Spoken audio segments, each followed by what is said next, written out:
Everyone, very good morning to all of you. दिन की शुरुआत करेंगे हम लोग 31 मई 2023 के करंट अफेयर के साथ। हर एक न्यूज़ इंपॉर्टेंट है, इसलिए पूरे तरीके से ध्यान से देखिएगा वीडियो को। करंट अफेयर का पीडीएफ स्टैटिक जीके के साथ आप एग्जाम इंजन एप्लीकेशन से डाउनलोड कर सकते हैं।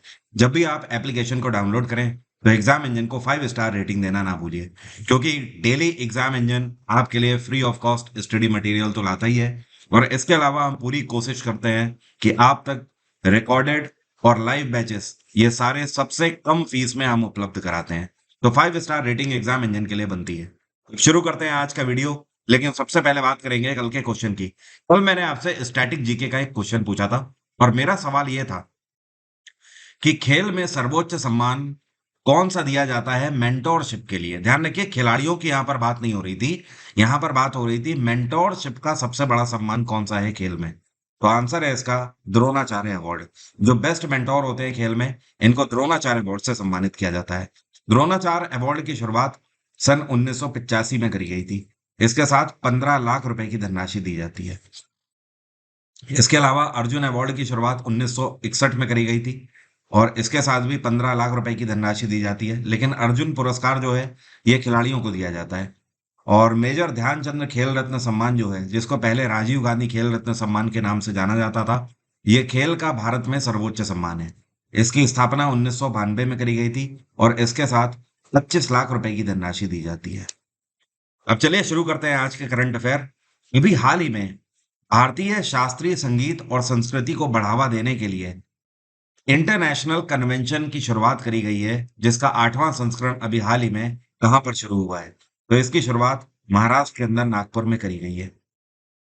यह जो कल्चरल कन्वेंशन है, इसकी शुरुआत 29 मई को करी गई है, मतलब परसों के दिन, और यह 4 जून तक चलेगा।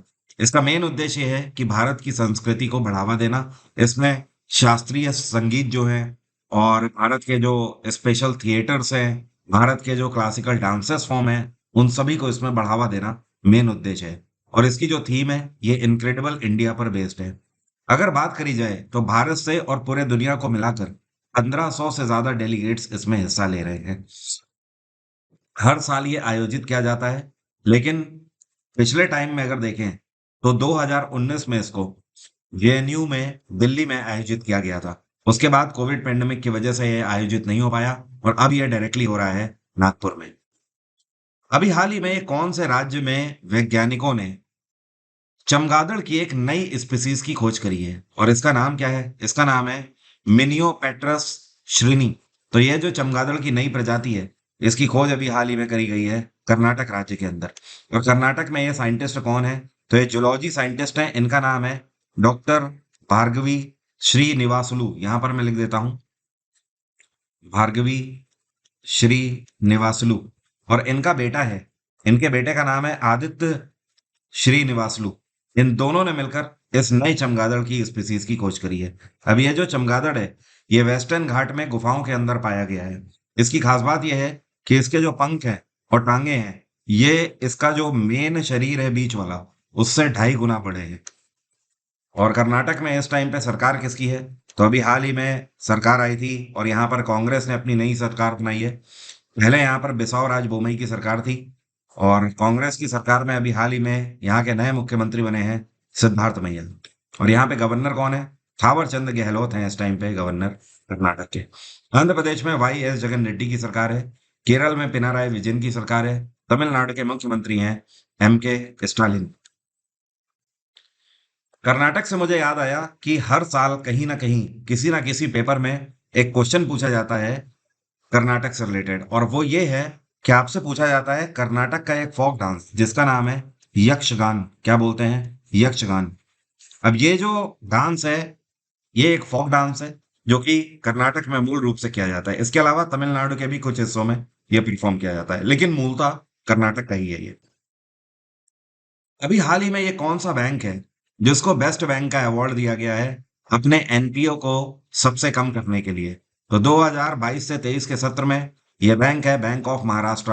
बैंक ऑफ महाराष्ट्र पूरे भारत भर में, चाहे पब्लिक या प्राइवेट सेक्टर बैंकों को हम मिला दें, तो उनमें सबसे बेहतर बैंक साबित हुआ है, जिसने अपना एनपीए सबसे ज्यादा लेवल तक घटा के दिया है। इन्होंने अपना एनपीए 0.25% तक घटा दिया है। एनपीए का मतलब होता है नॉन परफॉर्मिंग एसेट।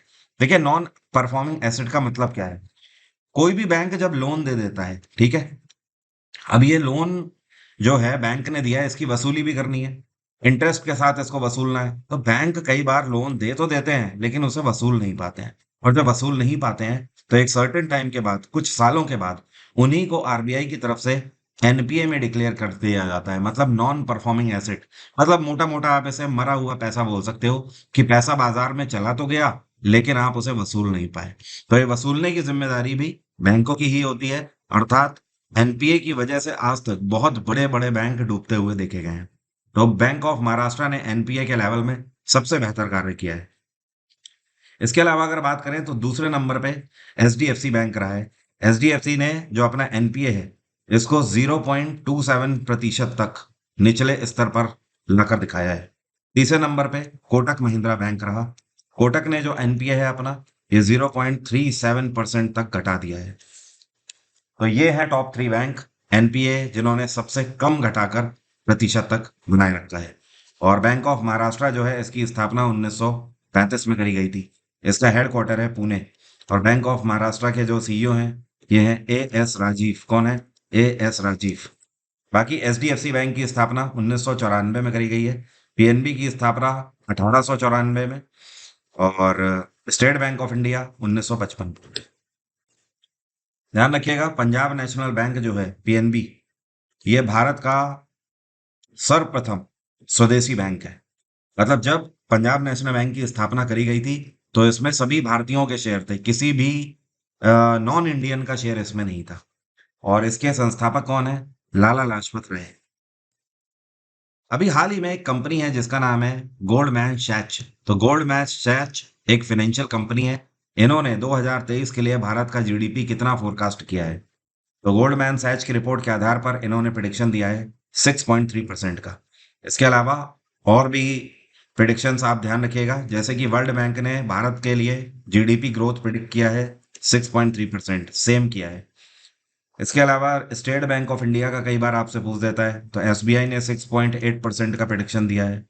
और एनएसओ ने कितना किया है? नेशनल स्टैटिस्टिकल ऑर्गेनाइजेशन, एनएसओ का कहना है 7% रहेगा। और रिजर्व बैंक ऑफ इंडिया का भी आपसे पूछ सकता है, स्पेशली आईबीपीएस के एग्जाम में। 6.8% का प्रिडिक्शन आरबीआई ने दिया है।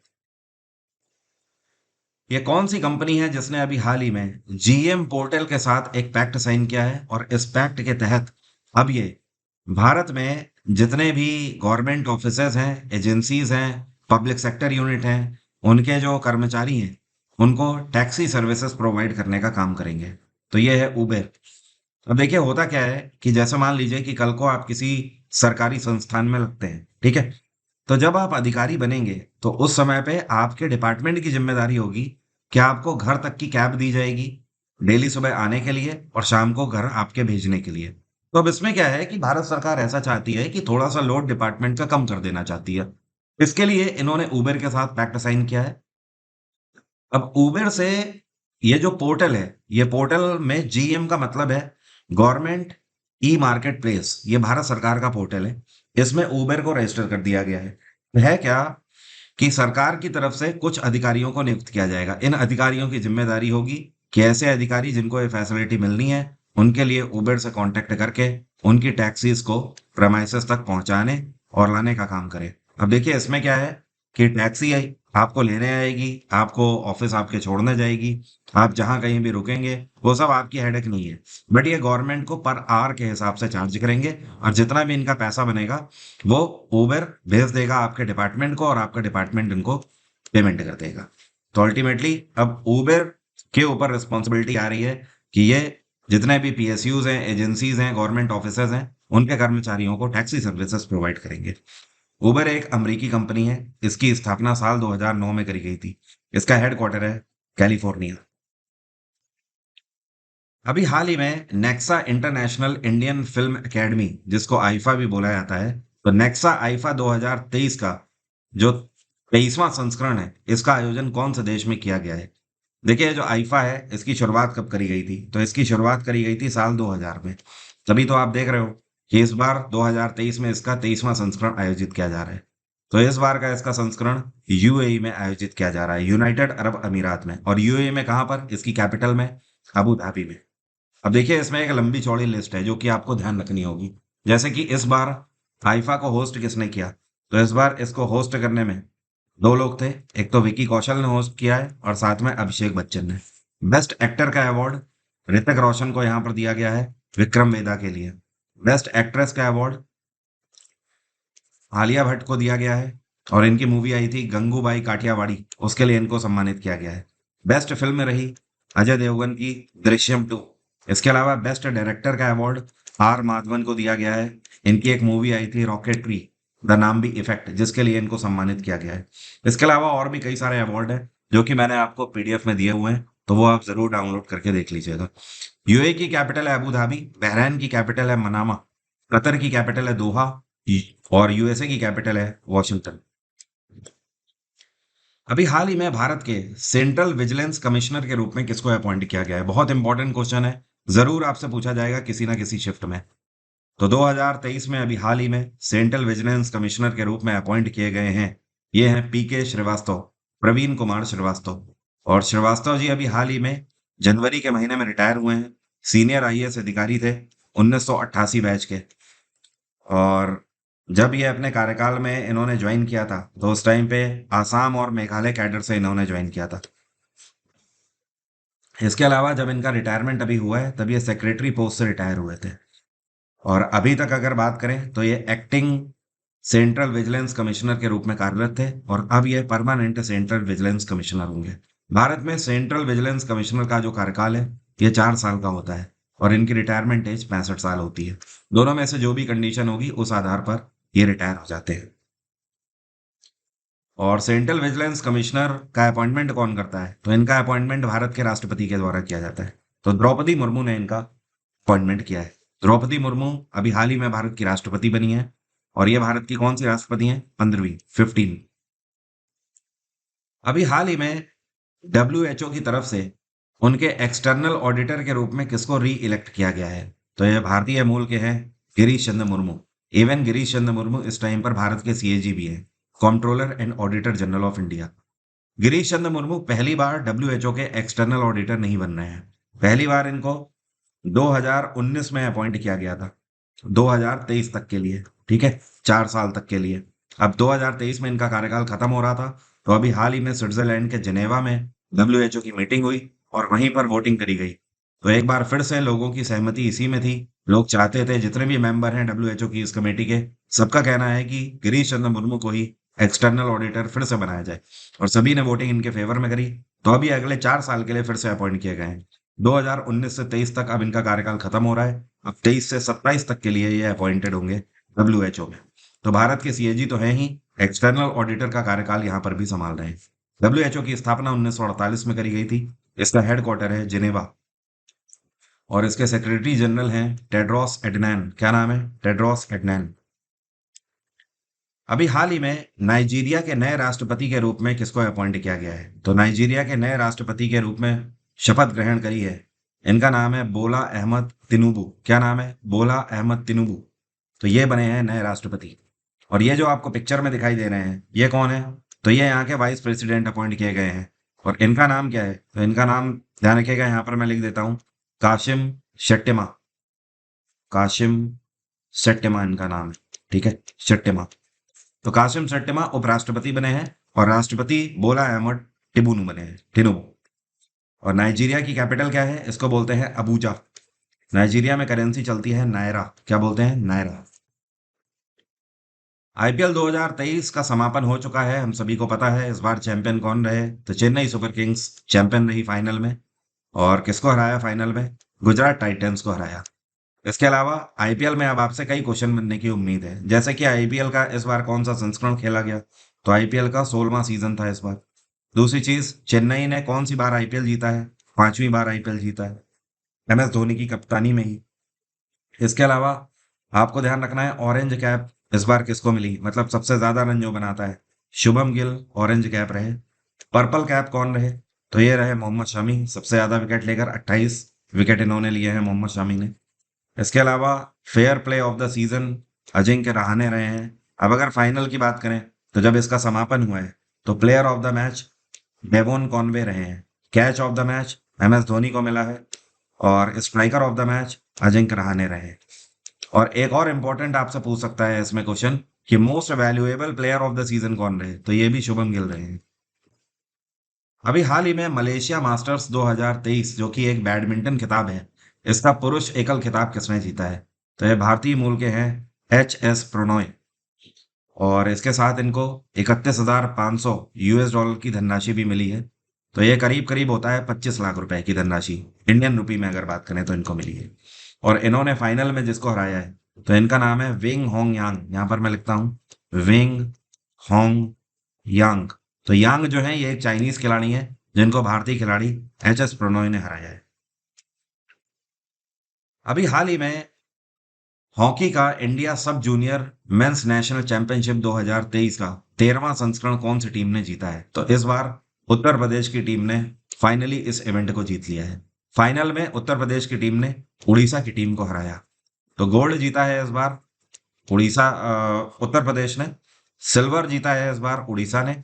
और तीसरे नंबर पे कौन सी टीम रही? तो ब्रोंज जीता है इस बार हरियाणा की टीम ने। और हरियाणा की टीम ने ब्रोंज जीता है एमपी को हराकर। तो टॉप थ्री ये रही हैं यहाँ पर टीम, उत्तर प्रदेश, उड़ीसा और हरियाणा।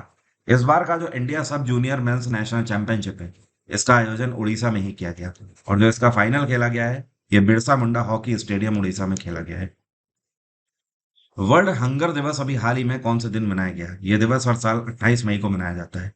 हंगर दिवस को मनाने के पीछे का मेन मात्र उद्देश्य ये है कि पूरे दुनिया भर में लोगों को अवेयरनेस रहे कि हंगर को एंड करने का सिग्निफिकेंस क्या है, उसके बारे में अवेयरनेस रहे।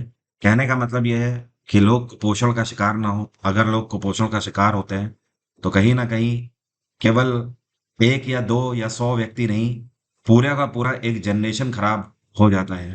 तो कुपोषण अपने आप में एक बहुत बड़ी महामारी और बीमारी है। वर्ल्ड वेप डे जो है ये कौन से दिन हर साल मनाया जाता है? तो वेप डे हर साल मनाया जाता है 30 मई को। कल के दिन ये दिवस मनाया गया है। आज मई का आखिरी दिन है। कल से नया माह लग रहा है और केवल जून का महीना ही आपके पास बचा हुआ है। उसके बाद जुलाई में आपके पेपर लगे हुए हैं सीजीएल के। तो पूरे जी जान से जुड़ जाइए। अभिमन्यु सीरीज आपके सामने लगी हुई है। तो पहली क्लास इसकी कल हो चुकी है। दूसरी क्लास आज शाम को 9 बजे मिलना मत भूलिएगा। अभिमन्यु सीरीज में पूरी जान झोंक दीजिए और देखिए इस बार सिलेक्शन कैसे नहीं होता है। वेब डे की हम लोग बात कर रहे थे। वेब डे दरअसल इसलिए मनाया जाता है, देखिए वेब का मतलब होता है स्मोकिंग इंस्ट्रूमेंट जो होते हैं, ठीक है। तो दुनिया भर में वर्ल्ड वेब डे इसलिए मनाया जाता है कि किसी भी तरीके का स्मोकिंग इंस्ट्रूमेंट जो होता है ये सेहत के लिए ठीक नहीं है, तो इनको क्विट करना ही बेहतर है। डब्ल्यूएचओ ने कई बार रिपोर्ट्स भी जारी करी है वेब को लेकर। अब मेरा आज का सवाल आपसे कंप्यूटर का है। आपको बताना है एमएस ऑफिस में जो फॉन्ट साइज का ऑप्शन होता है ये इनमें से किसके अंतर्गत आता है? होम, इंसर्ट, फाइल या डिजाइन? एग्जाम इंजन एप्लीकेशन में आप मेरा कोई भी कोर्स अवेल कर सकते हो। डिस्काउंट कोड है वरुण 10। इस कोड की मदद से फ्लैट 10% का डिस्काउंट हर एक बैच में आपको मिल जाएगा, आप जो भी लेना चाहें। अगर आप लाइव बैचेस में एनरोल करना चाहते हैं तो इस टाइम पर मेरा लाइव बैच चल रहा है जीएसजीके का फाउंडेशन बैच, जिसमें लाइव प्लस वीओडी क्लासेस हैं। जैसे ही आप एनरोल करते हैं इस बैच में एक ही बार में आपको सारी रिकॉर्डेड क्लासेस मिल जाती हैं, history, polity, geography, science, economics की। इतना ही नहीं, मैं यहाँ पर वन लाइनर के फॉर्म में लाइव क्लासेस ले रहा हूँ। साथ में फिजिक्स, केमिस्ट्री, बायो की आपकी मैडम ले रही हैं सारी क्लासेस, वो भी लाइव फॉर्म में। तो ये बैच आपके लिए वन स्टॉप सॉल्यूशन है। फिर चाहे आप कोई भी एग्जाम दीजिएगा कहीं पर भी आप डिसअपॉइंट नहीं होंगे। आप मेरे केवल हिस्ट्री के, पॉलिटी के भी रिकॉर्डेड बैचेस अवेल कर सकते हैं। तो ऐसे बहुत सारे वेरियस ऑप्शन है एग्जाम इंजन में। एक बार एग्जाम इंजन को जरूर डाउनलोड। आज की बात यहीं तक रहेगी। Thank you so much. Have a nice day. Take care. Bye bye. आपका दिन बदल में।